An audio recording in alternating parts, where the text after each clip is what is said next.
अभी वेट करते हैं 2 मिनट और।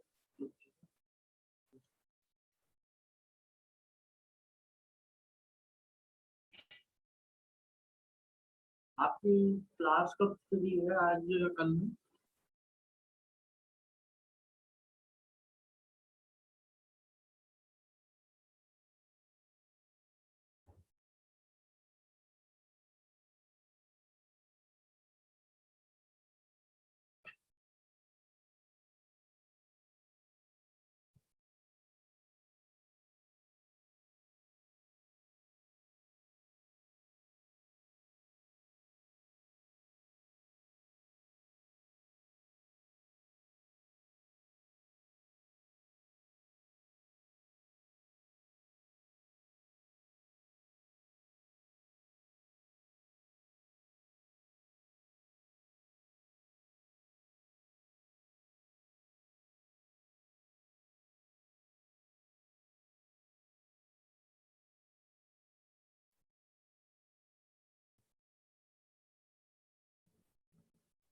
कल कंप्यूटर नेटवर्क की क्लास कितने बजे है?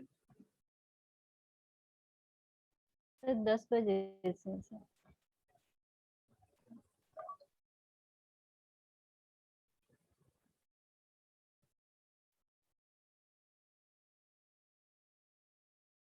तो आज 11:30 बजे ले लेता हूँ मैं क्लास आईओटी की जगह। आईओटी की क्लास नहीं है ना आज, सेकेंड फर्स्ट हाफ में। फर्स्ट हाफ में नहीं, आज नहीं है ना सर। हाँ, आज ही। सेकेंड हाफ में है आईटी को। 11:30 को मैं ले लेता हूँ सब्जी को। ठीक है।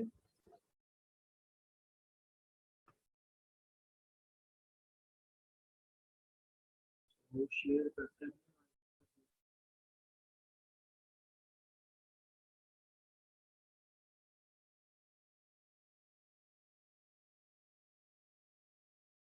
अभी तक हमने देखा था कि हमारे जो भी कॉमन मोड रेस्पॉन्स देखा या डिफरेंशियल एम्पलीफायर के लिए हमने बात टॉप किया था या एनालिसिस परफॉर्म किया, जो भी किया, उसमें हमने देखा कि हमारा जो रेजिस्टेंस है, ट्रांजिस्टर्स है या करंट सोर्स है, इसमें कहीं भी किसी में कोई वेरिएशन नहीं है। मतलब अगर हमने R D equal to R D का दोनों रेजिस्टेंस की वैल्यू हमने कहा कि दोनों की सेम है, तो वी हैव अज्यूम कि both the RD और both the resistance drain resistance are same।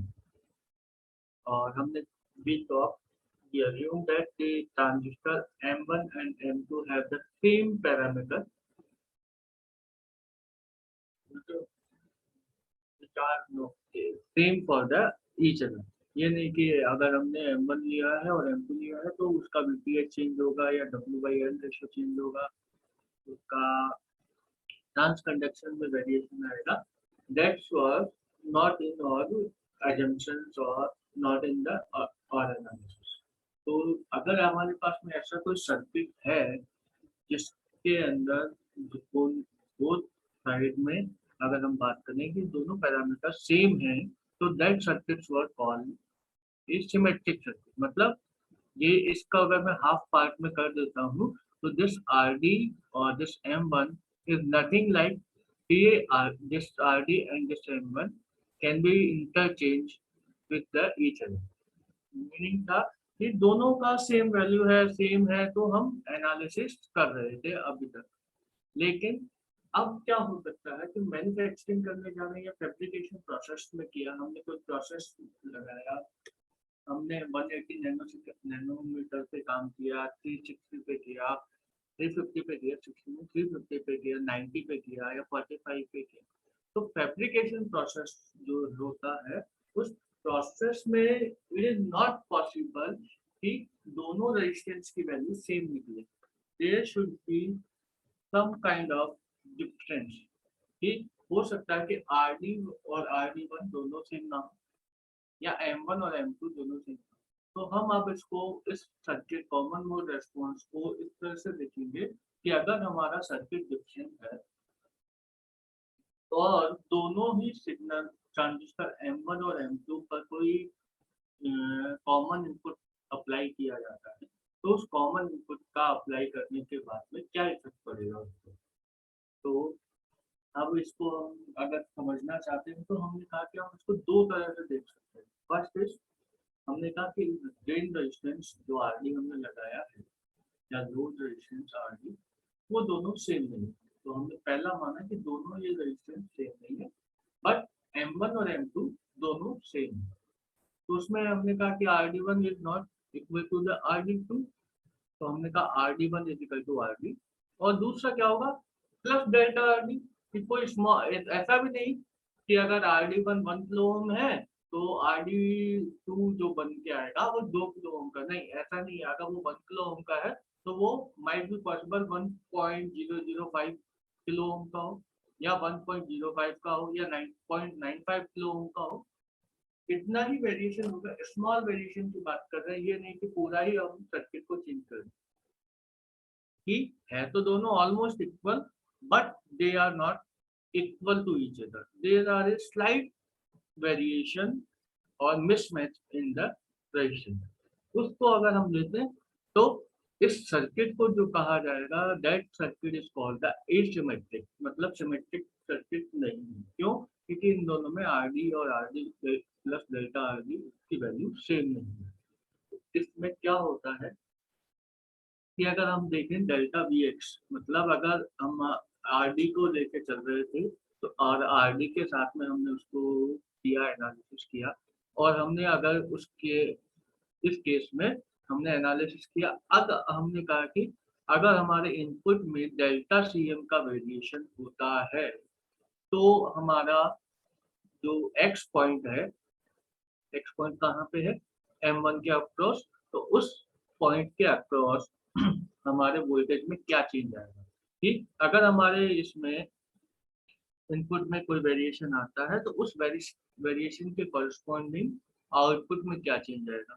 तो हमने कहा कि that change is given by delta V X is equal to V in minus delta V in minus C M G M upon 1+2 G M R S S plus R D. ये कहाँ से आया है, ये gain वाला formula था, याद हो, 1/GM प्लस 1/RS, इस तरह से था। तो इसमें हमने, और 1 समथिंग कुछ था, 1 था ये, इसी फॉर्मूले को हमने थोड़ा सा मॉडिफाई करके लिखा है। तो 2GM this formula is for the delta. इसी तरह से अगर हम सेम बात करेंगे तो डेल्टा वाई में भी चेंज आएगा। वो चेंज किस इक्वेशन से या किस फॉर्मूले से गवर्न होगा, जिस इस फॉर्मूले से गवर्न होगा। अब यहाँ पे देखना कि क्या चीज है, यहाँ देखेंगे तो हमारे यहाँ पे ये दोनों रेजिस्टेंस के वैल्यूज में डिफरेंस है। एक में आरडी है, दूसरे में आरडी प्लस डेल्टा आरडी है। तो वो जो डेल्टा आरडी के कारण डेल्टा वाई में भी चेंज आएगा। तो हम ये कह सकते हैं कि there will be a difference, कि आपने अगर इनपुट पे कुछ लगाया है तो वो आपके आउटपुट पे को भी डिफरेंट वो क्या करेगा, इफेक्ट करेगा। अब बात करें कि करंट पे क्या इफेक्ट होगा। कि अगर आईडी दोनों M1 M2 आइडेंटिकल हैं तो ID1 और ID2 क्या है, इंक्रीज होंगे as we increase the VCM। और किस फैक्टर से इंक्रीज होंगे, दिस फैक्टर से, GM 1+2 GM RS, इस फैक्टर से ये इंक्रीज होंगे। क्यों? क्योंकि वोल्टेज क्या होता है, डेल्टा VCM RD, तो ये होगा। लेकिन अगर हम वोल्टेज की बात करेंगे तो वो डिक्रीज हो जाएगा इसी फैक्टर से। तो आपके के लिए इसमें क्या है, एक सेकंड, कौन कौन,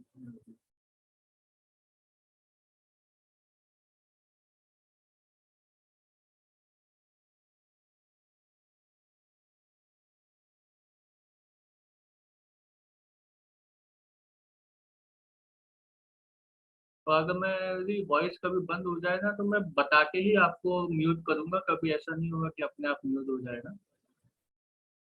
तो वो देखिएगा, ये है। तो ID1 और ID2 आपका इंक्रीज होगा। अब बात करें कि इससे इफेक्ट क्या है। जैसे मानो कि ये सर्किट है, इसमें मैंने दो डिफरेंशियल इनपुट लगाए हैं, दो, ये V1 है, V2 है, और ये V1। इसके साथ में एक कॉमन मोड का भी इनपुट आ गया है। कॉमन मोड का इनपुट भी लगाया हुआ है, तो वो क्या करेगा, वो जो अगर उसको हम नॉइस मानते हैं तो that noise will effect the output भी जो आएगा ना उसको भी इफेक्ट करेगा। क्यों? क्योंकि वो आउटपुट को भी करप्ट कर देगा कि जितना उसका डेल्टा सीएम में जो चेंजेस आएगा उसी के अकॉर्डिंगली वो करेगा। क्यों? क्योंकि ये जो वोल्टेज है ये इस गवर्निंग इक्वेशन को यूज करते हुए उस वेरिएशन का एम्प्लीफिकेशन होके वो आपको फाइनली आउटपुट में मिलेगा। कैसा मिलेगा?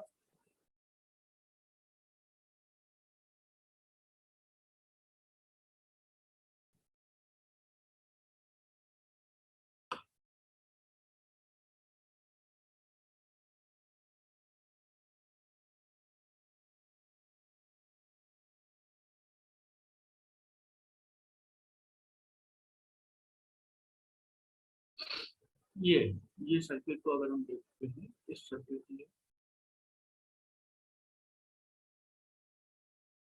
ये एक कॉमन सर्किट है। इसमें क्या हुआ, हमने कहा कि एक हमने डिफरेंशियल सिग्नल लगाया दोनों पे।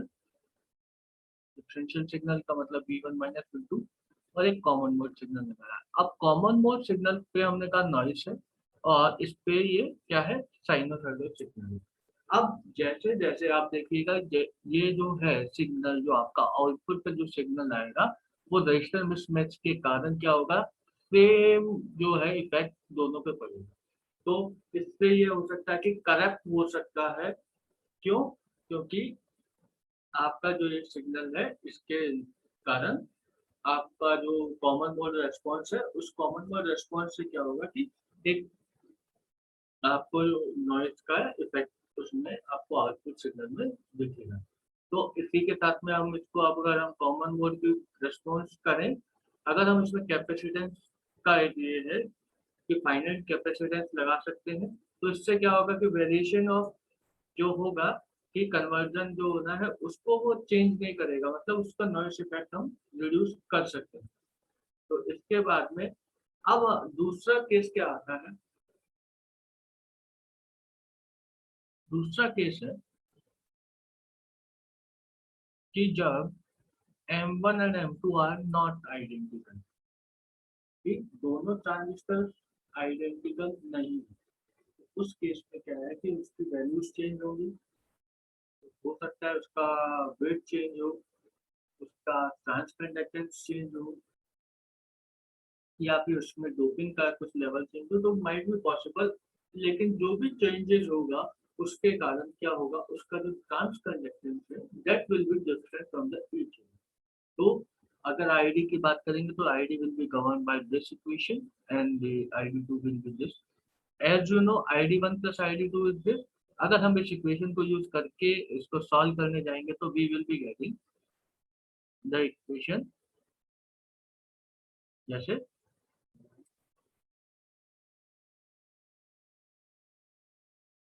जैसे ये ID1 की वैल्यू रखी हमने यहाँ, यहाँ से ID2 की रखी, तो G1 प्लस GM2 को हमने कॉमन निकाल लिया है और ये दोनों कॉमन आ गए हैं, तो we will be getting this equation finally ISS will be VP upon RS।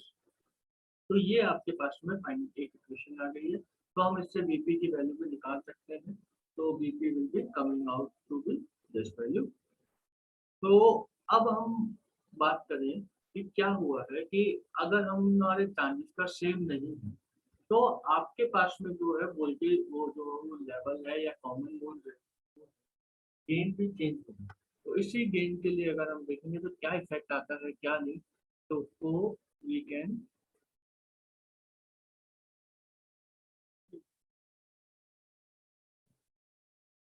जैसे वी एक्स के ऊपर क्या इफेक्ट होगा, V X will be minus G M B इन से common mode minus BP upon R D.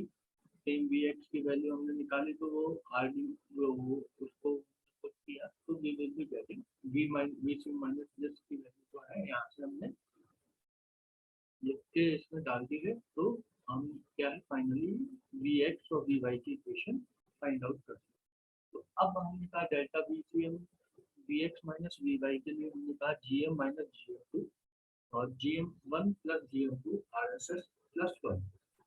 ये आपके पास में एक फॉर्मूला है या वोल्टेज का जो डिफरेंस है उसकी इक्वेशन है।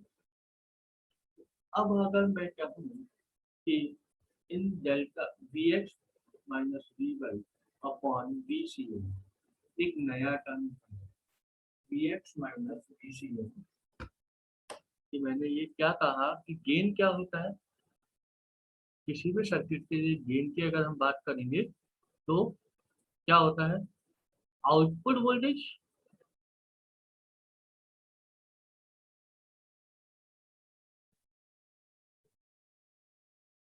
Upon input voltage.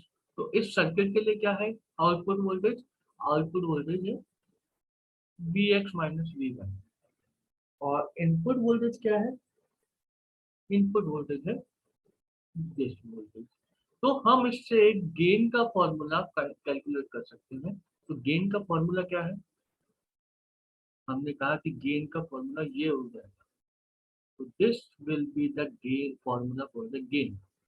तो अब ये गेन गेन वो जो गेन हमने कैलकुलेट किया है, that gain is given bye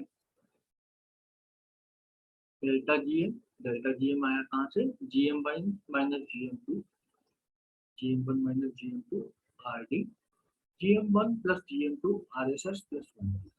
तो अब इस गेन को हम कहते हैं common mode to differential output gain.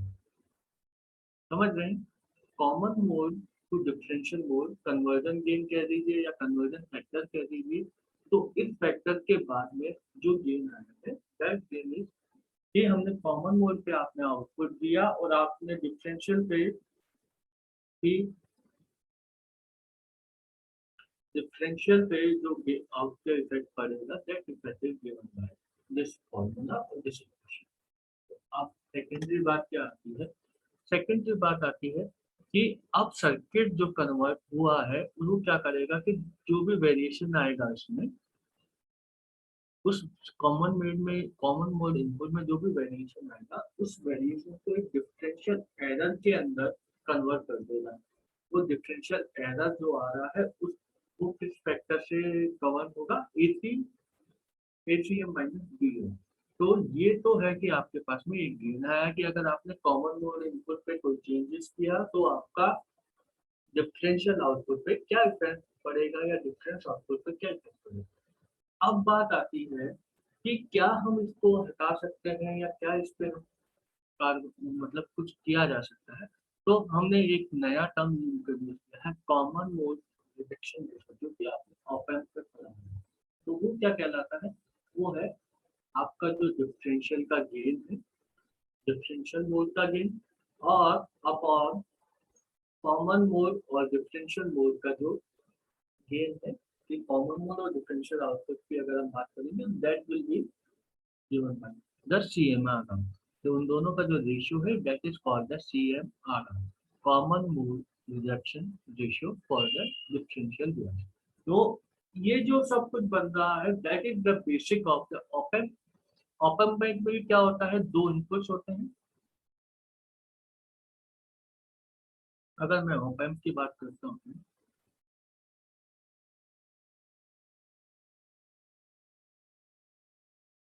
तो ये एक इनपुट, ये दूसरा, तो एक प्लस बोलते हैं और मतलब दूसरा माइनस बोलते हैं, और एक हमारा आउटपुट। अब ये जो आउटपुट आता है वो डिफरेंशियल है, डिफरेंशियल के बीच में। तो हम क्या है कि यहाँ पे V1 लगाया, यहाँ V2 लगाया, तो ये जो बेसिक बन के आया है that is the basic element of the op amp. अब इस ऑप एम्प के जो बेसिक एलिमेंट में हम क्या क्या चेंज कर सकते हैं क्या नहीं कर सकते दैट इज अनदर थिंग। तो फिलहाल अगर हम बात करें कि हमने V1 V2 अप्लाई किया और ऑप एम्प है, तो ऑप एम्प को हम कहते हैं, तो इसमें हम क्या है value CMRR is the critical value और सम इम्पोर्टेंट पैरामीटर। तो ये तो था कि हमने अभी तक एनालिसिस किया है जो भी था, that analysis was for the load resistance was only, the load was the only the resistance only, not the other parameter active device. Only passive device was used for added load। अगर हम अब active device को use करते हैं as a load या as a replacement of the resistance, तो उस पर क्या इफेक्ट पड़ेगा, तो उस इफेक्ट के लिए या क्या है, तो उसको अगर हम देखना चाहें तो अब हमारा नेक्स्ट टॉपिक क्या बनता है, ये topic is differential pair with the MOS load. इसमें कुछ नहीं है, हमने कहा कि हम डिफरेंशियल पेयर का जो लोड रेजिस्टेंस है उसको हमने लीनियर रेजिस्टेंस से इम्प्लीमेंट नहीं किया।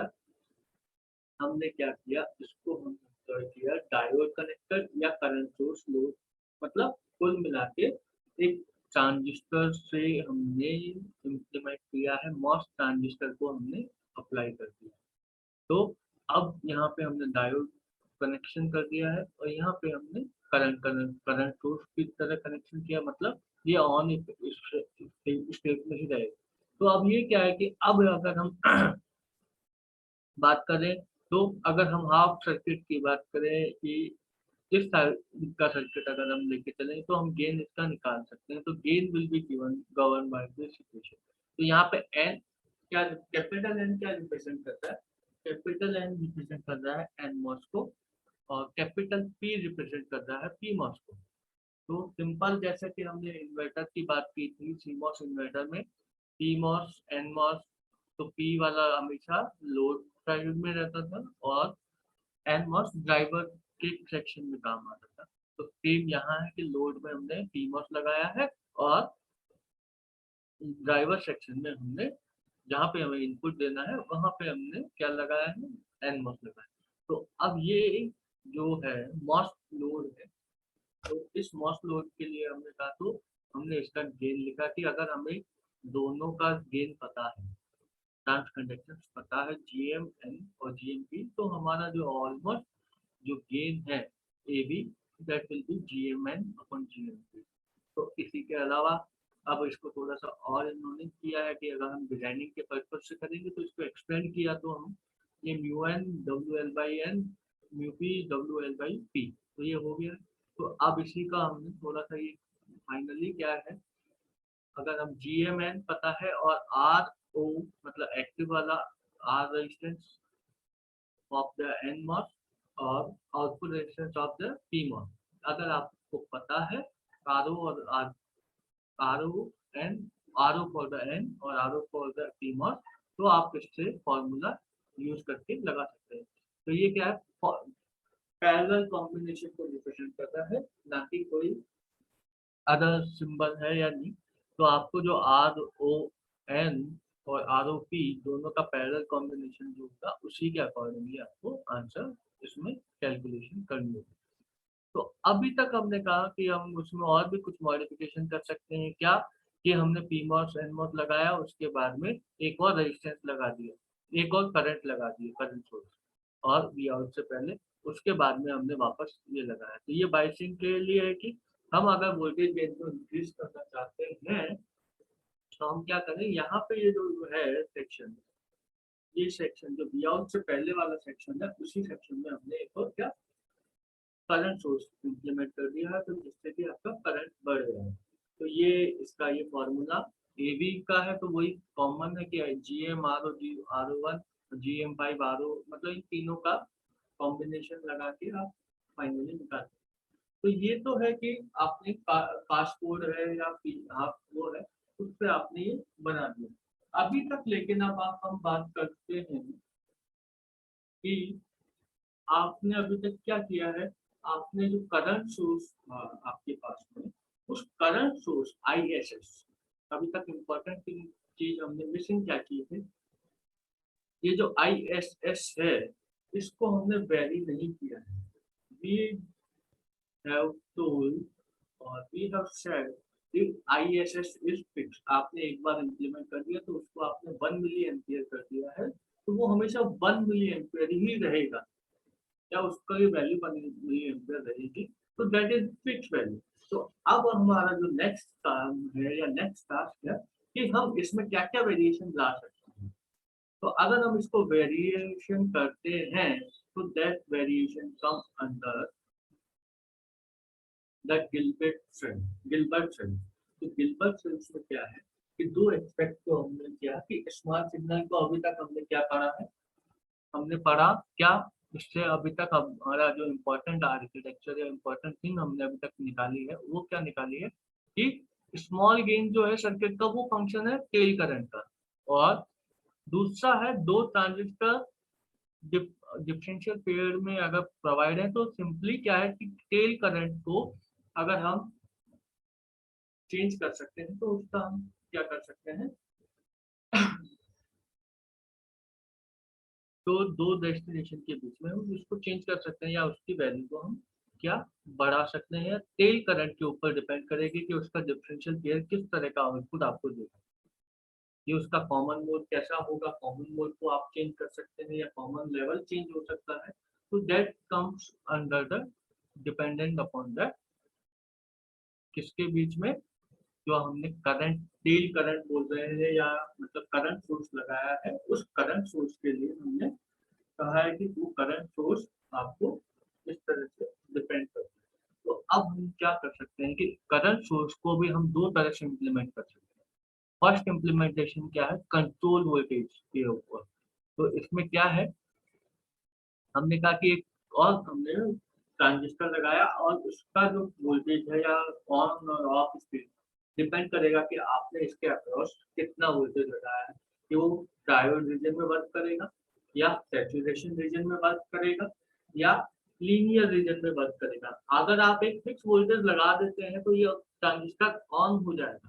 तो ऑन होने का मीनिंग क्या है, वो ट्रांजिस्टर ऑन है, तो ऑन है तो जितना उसका फिक्स वोल्टेज है तो वो उसी फिक्स ऑपरेटिंग पॉइंट पे या उसी फिक्स करंट पे वो क्या करेगा, ऑन स्टेट में रहेगा। तो उसका जो करंट होगा ड्रेन करंट, जैसे आपके पास में मैंने कहा कि ये ड्रेन करंट और इसमें हमने VGS या इसमें हमने कुछ लगाया है, तो अब VGS हमने फिक्स कर दिया है तो वो इसी वैल्यू को फॉलो करेगा। अब हमने कहा कि ये वैल्यू आपकी कुछ एक डिपेंडेंट हो गई, तो उस वैल्यू पे ये डिपेंड होके आपको एक करंट की वैल्यू, कांस्टेंट करंट की वैल्यू देगी। तो अगर आप भी इसको इंक्रीज करते हैं तो ये दूसरे कर्व की तरफ चला जाएगा, अगर सैचुरेशन रीजन में है तो वो दूसरे कर्व को फॉलो करेगा। इसी तरह से ये तीसरे जैसे जैसे हम वोल्टेज चेंज करते जाएंगे आपकी जो करंट की वैल्यू है that will B change.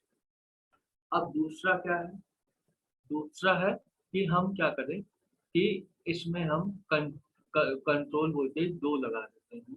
Control voltage मतलब क्या किया है हमने, दो स्टेज का वेरिएबल गेन में क्या, पहला ये आया वी आउट, अब इस वी आउट को हमने दूसरे वी आउट वन को यहाँ पे हमने एज ए इनपुट देके दो वेरिएबल गेन लगा दिए कि कंट्रोल वन और कंट्रोल टू। तो इससे आप क्या है आंसर, मतलब कास्केडिंग टाइप में अगर हम कहें क्या, यहाँ से वी इन दिया, यहाँ से एक आउटपुट आया, फिर स्विंग इन में दे दिया तो इससे एक और आउटपुट आया, तो इन दोनों से हम क्या है I1 I2 की वैल्यू कंट्रोल कर रहे हैं और आपका जो गेन है वो चेंज होता जाएगा। तो ये है आपका वोल्टेज कंट्रोल। इसके बाद में जैसे कि अब ये वोल्टेज कंट्रोलिंग के लिए हमने कहा, तो इसी को हमने एक साथ लगाया। ये जो अभी ऊपर सर्किट था तो इसमें हमने क्या किया, RD किया, दोनों को common M1 M2 M2 M3 M4 और दो control voltage V control 1 V control 2 ये लगाया, तो जिससे कि I1 करंट I1 और I2 इज फ्लोइंग। तो उसमें हमारा जो आउटपुट क्या रहेगा, तो अब हम देखेंगे। तो अगर अगर हमने कहा कि हम दोनों आउटपुट पर सम कर देते हैं तो हम we will be getting A1 Vin plus A2 Vin। तो दोनों का गेन अलग अलग होगा तो उसी के accordingly we will be getting the output. तो ये तो है एक कॉम्बिनेशन। अब इसी कॉम्बिनेशन के लिए हमने क्या किया है कि इसको एक और रिकॉन्फ़िगरेशन किया है कि समेशन के लिए। अब ये समेशन के लिए ही करंट का समेशन है। तो अब ये जो सर्किट बन के आया है दैट सर्किट कि हमने दो क्या किया है, दो डिफरेंशियल पेयर को हमने क्या किया है कास्केड कर दिया या दो डिफरेंशियल पेयर को एक साथ लगाया। तो कौन कौन से, M1 और M3 M4 M2 ये दो डिफरेंशियल पेयर थे, यहाँ से इन दोनों पेयर्स को इस कॉन्फ़िगरेशन में लगाया और दोनों को इनपुट सेम दिया जा रहा है कि V1 ये M1 और M3 का भी इनपुट सेम है और M3 और M2 के अक्रॉस M4 के अक्रॉस भी इनपुट सेम है। ये किया। और इसके साथ में हमने दो क्या है कंट्रोलिंग, एक सिंगल कंट्रोलिंग वोल्टेज लगा दी जो कि M6 और M5 को दोनों को कंट्रोल करेगा। और उस कंट्रोल को यूज करते हुए हम क्या है कि वोल्टेज का जो इसका जो डिफरेंशियल पीरियड है इसके गेन को हम कम या ज्यादा कर सकते हैं या कंट्रोल किया जा सकता है अकॉर्डिंग टू आवर चॉइस और सर्किट। तो अभी क्या हुआ, ISS है तो V कंट्रोल है, तो हम इसमें यहाँ पे क्या था, दो वोल्टेज दे रखे थे। हमने उनको क्या किया, उन दोनों वोल्टेज को एक साथ मिला के एक ही कंट्रोल वोल्टेज लगा के उन दोनों ट्रांजिस्टर M5 को कंट्रोल कर रहे हैं। तो इस कंट्रोल वोल्टेज को हम करने के बाद में हम क्या है एक कांस्टेंट करंट की वैल्यू फाइंड आउट या वो उसको हम कांस्टेंट कर सकते हैं।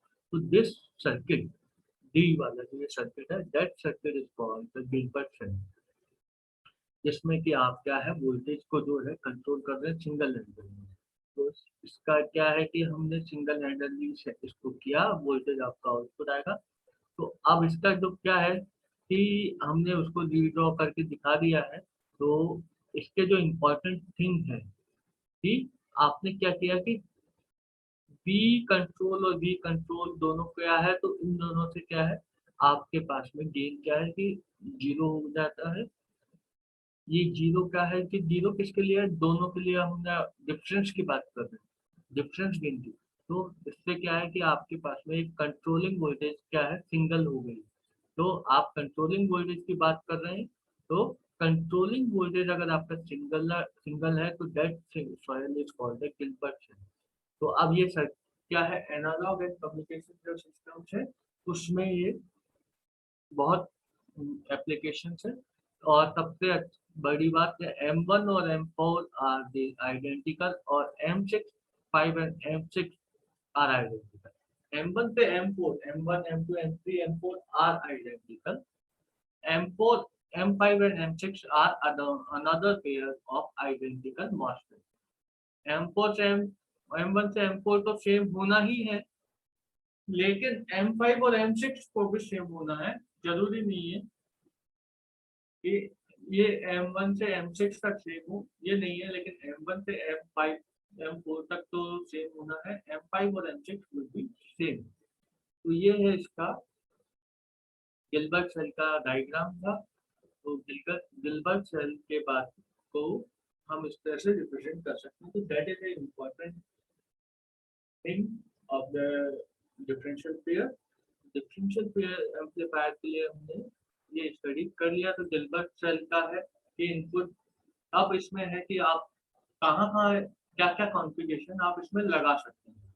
तो कॉन्फ़िगरेशन की बात करें तो हमने कहा कि हम कंट्रोल वोल्टेज अपर साइड में लगा दें। क्या M4 M5 M1 M2 M3 M4 में हमने कंट्रोल वोल्टेज लगा दिया है और इनपुट हमने लगाया है नीचे वाले पे M5 और M6 पे।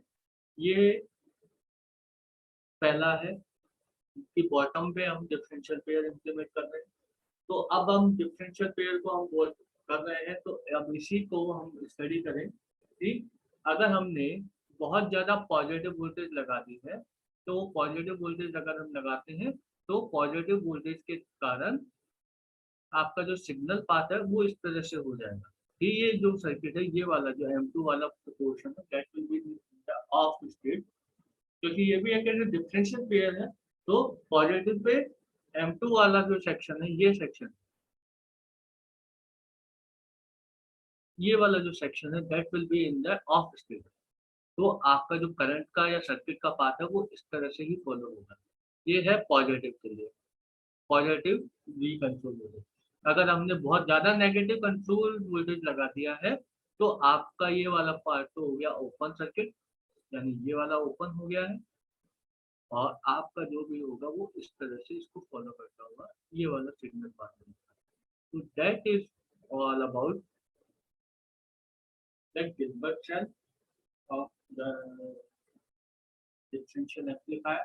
तो ये डिफरेंशियल एम्पलीफायर के बारे में जो भी कुछ चर्चाएं की या जो भी हमने सिलेबस के अकॉर्डिंग हमने कवर अप कर लिया है। तो डिफरेंशियल पेयर इज ओवर। अब जो भी है करंट मिरर का है या जो भी है इन द नेक्स्ट सेक्शन और नेक्स्ट क्लास, क्योंकि आज 11:30 बजे हम सेक्शन और एक क्लास और रख रहे हैं, तो उस क्लास में हम अपना जो टॉपिक है उसको तो इसके अलावा तो ये बुक आप लोगों के पास में है? Do you have this book yes sir. All? तो इसको आप यूज कर सकते हैं। अब मैं जानना चाह रहा हूँ कि आप लोगों की इच्छा क्या है कि VLSI का कोर्स अगर खत्म होता है तो उसके बाद आप क्या करना चाहते हैं?